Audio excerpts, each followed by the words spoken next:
Assalamualaikum warahmatullahi wabarakatuh. Kami dari kelompok 1 menjelaskan Islam di Indonesia. Nama saya Alvin Lukmanul Pramudia, absen 2. Saya Farhanul Fatin, absen 12. Saya Noval Isani Aziz, absen 25. Sejarah masuknya Islam. Pertama, teori Gujarat. Teori masuknya Islam dari Gujarat, India dikemukakan oleh peneliti di Belanda seperti Pitsnapel, Hurgondre, dan Mokwit.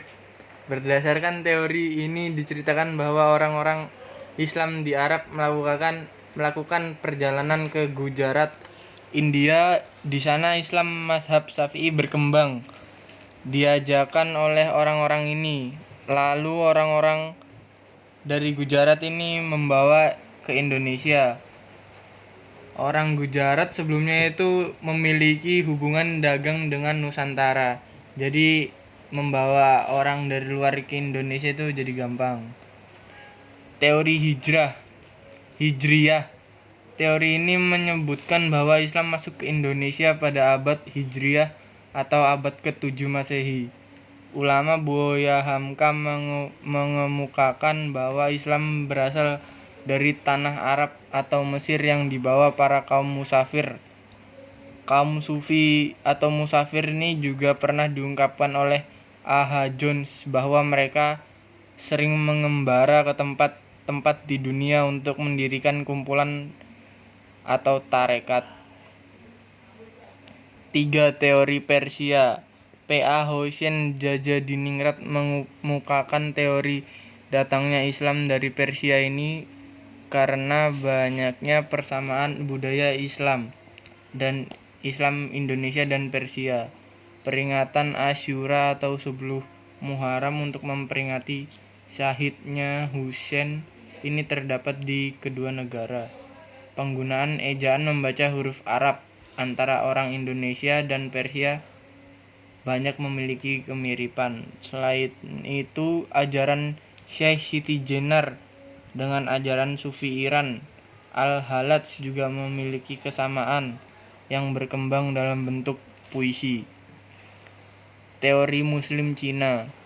Selain ketiga teori di sebelumnya, ada juga pula teori sejarah masuknya Islam yang dari umat Cina.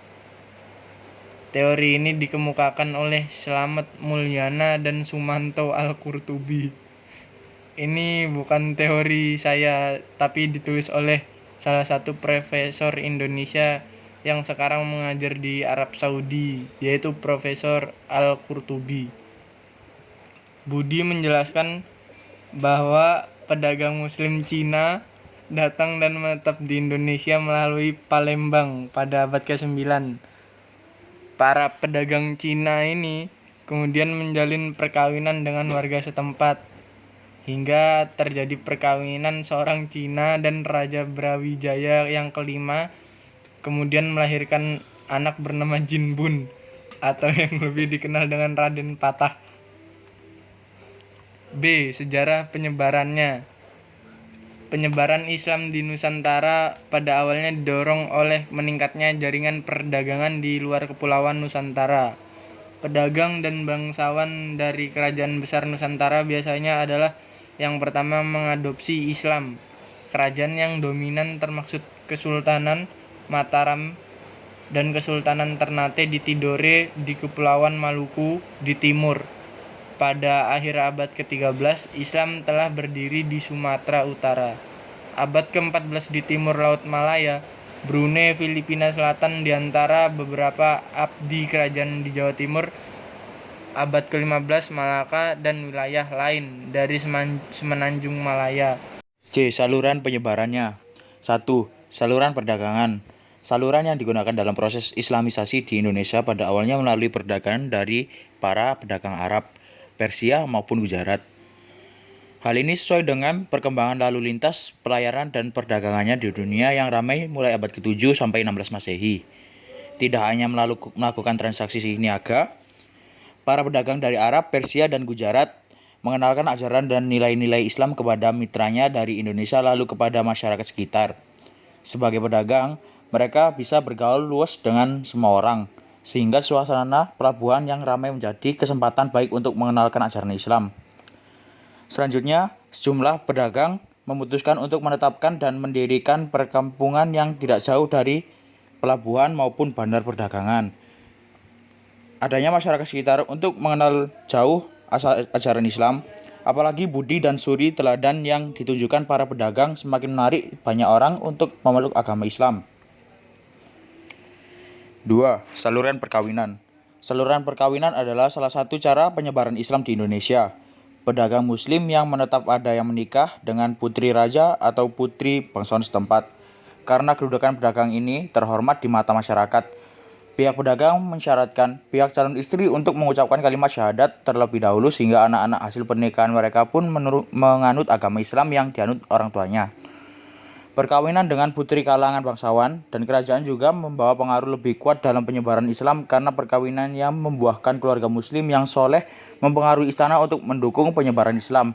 Bahkan semakin banyak kalangan keluarga istana memeluk Islam dan lambat laut kerajaan yang tadinya bercorak Hindu-Buddha perlahan menjadi bercorak Islam. 3. Saluran tasawuf. Tasawuf adalah ajaran ketuhanan yang telah bercampur dengan mistik dan hal-hal magis. Kedatangan ahli tasawuf ke Indonesia diperkirakan sejak abad ke-13, yaitu masa perkembangan dan penyebaran ahli-ahli tasawuf dari Persia dan India yang sudah beragama Islam. Dan baru-baru perkembangan pesat sekitar abad ke-17. Pengaruh ajaran tasawuf banyak dijumpai dalam seni sastra berupa babat dan hikayat. Ajaran ini terutama berkembang di Jawa karena ajaran Islam melalui tasawuf disesuaikan dengan pola pikir masyarakat yang masih berorientasi pada agama Hindu. Adapun tokoh tasawuf Nusantara yang terkenal adalah Hamzah Fansuri, Syamsuddin As-Sumantri, Nuruddin Ar-Raniri, Sunan Bonang, Syekh Siti Jenar, dan Sunan Panggung. 4. Saluran pendidikan. Perkembangan Islam yang cepat menyebabkan muncul tokoh ulama yang mubalik yang menyebarkan Islam melalui pendidikan dengan menghadirkan pondok pesantren. Pondok pesantren merupakan tempat para pemuda dari berbagai kalangan masyarakat untuk menimba ilmu agama Islam. Setelah tamat mereka akan menjadi guru dakwah untuk menyebarkan Islam di daerah masing-masing. Sebagai lembaga pendidikan Islam, pesantren berperan melahirkan guru agama, kiai, atau ulama. Maka dari pesantren inilah muncul tokoh ulama atau mubalik yang menyebarkan Islam melalui dakwah dan pendidikan. Di samping memberikan dakwah kepada masyarakat, banyak juga lulusan dari pondok pesantren mendirikan pondok-pondok pesantren baru, sehingga saluran pendidikan Islam di Indonesia semakin tersebar. 5. Saluran seni budaya. Berkembangnya agama Islam dapat melalui seni budaya seperti bangunan, seperti masjid, seni pahat, seni tari, seni musik, dan seni sastra. Melalui seni budaya, para kalangan ulama seperti Wali Songo mengajarkan Islam melalui pendekatan budaya agar mudah diterima oleh kalangan masyarakat. Salah satunya Sunan Bonang yang menciptakan gending durama dari kitab Gending Sunan Bonang. Selain itu, ada Sunan Giri yang dikenal sebagai seniman yang menciptakan gending Asmarandana dan Pucung. Adapun sunan yang menonjol di antara Wali Songo adalah Sunan Kalijaga yang memanfaatkan media wayang untuk dakwahnya kepada masyarakat. D. Alasan agama Islam mudah diterima. Yang pertama, syarat masuk Islam yang mudah. Alasan pertama mengapa Islam bisa cepat diterima oleh masyarakat Indonesia adalah persyaratan yang begitu mudah. Seseorang sudah menjadi penganut agama Islam apabila telah mengucapkan 2 kalimat syahadat dan meyakininya dari hati. Selain itu, para penyebar agama Islam dari golongan wali Allah juga memiliki strategi yang bijaksana dan sabar. Seperti yang kita ketahui, Pak masyarakat Indonesia zaman dulu telah memiliki kepercayaan yang melekat bahkan hingga kini, yaitu animisme dan dinamisme. Maka dari itu, wali Allah tersebut memodifikasi agama Islam dengan kepercayaan tersebut agar mudah diterima dan dipahami, namun tetap dalam ajaran Islam dan tidak menyimpang. Yang kedua, disebarkan dengan cara damai. Tidak memerlukan kekerasan maupun pemaksaan, para penyebar agama Islam di tanah Indonesia ini justru menggunakan cara yang damai dan aman. Selain itu, ajaran Islam pada awalnya juga disesuaikan dengan kepercayaan dan budaya bangsa Indonesia yang berbau klinik. Contoh dari kedamaian dan perpaduan ajaran Islam dengan budaya bangsa Indonesia adalah tetap memperbolehkan acara kenduri atau acara kirim leluhur untuk nenek moyang, namun tetap menyelipkan doa-doa dengan menyebut nama Allah. 3. Ibadah yang sederhana. Tak hanya masalah syarat yang mudah, faktor lain menyebabkan Islam bisa cepat diterima oleh masyarakat Indonesia adalah proses ibadah yang sederhana dan mudah. Berbeda dengan agama lain yang membutuhkan biaya dalam jumlah yang cukup fantastis untuk masalah ibadah, agama Islam memiliki ibadah yang begitu mudah dan tidak perlu biaya sedikit pun. Terdapat 5 rukun Islam yang wajib dipenuhi dan dilaksanakan oleh seluruh umat Islam, diantaranya syahadat, sholat, puasa, zakat, dan haji bagi yang mampu. Untuk masalah zakat dan haji hanya diberlakukan bagi umat Islam yang mampu baik secara finansial maupun fisik. Yang keempat, memiliki nilai yang sama dengan sifat masyarakat Indonesia. Berbicara mengenai bangsa Indonesia, pasti terkenal akan sifat keramah tamahannya dan sifat tolong-menolong. Selain itu, masyarakat Indonesia juga memiliki filosofi untuk terus bergotong royong membantu sesama yang membutuhkan. Nilai-nilai tersebut sama persis dengan intisari dari agama Islam, yaitu menyebar kebaikan dan saling tolong-menolong satu sama lain tanpa membedakan ras, suku, dan agama. Selain itu, sifat masyarakat bangsa Indonesia yang ramah tamah juga mempermudah dalam melakukan penyebaran agama Islam karena tak menemukan perlawanan yang berarti. Yang kelima, disebarkan melalui kesenian. Indonesia sebagai negara kepulauan memiliki beragam suku etnik, ras, dan kesenian yang berbeda. Menyadari hal tersebut, para penyebar agama Islam tentu tak mau menyia-nyiakan kesempatan dengan melakukan akulturasi agama Islam dan kesenian yang berkembang. Contohnya adalah penyebaran agama Islam di tanah Jawa oleh Sunan Kalijaga dan dengan mempertunjukkan kesenian wayang kulit yang dipadukan dengan filosofi dan syariat Islam agar mudah untuk dipahami. Selain Sunan Kalijaga dengan wayang kulitnya, terdapat satu wali Allah yang memadukan agama Islam dengan kesenian Indonesia. Beliau adalah Sunan Bonang yang menggunakan alat musik, gamelan, dan gending untuk menyebarkan agama Islam. 6. Syariat Islam bersifat fleksibel.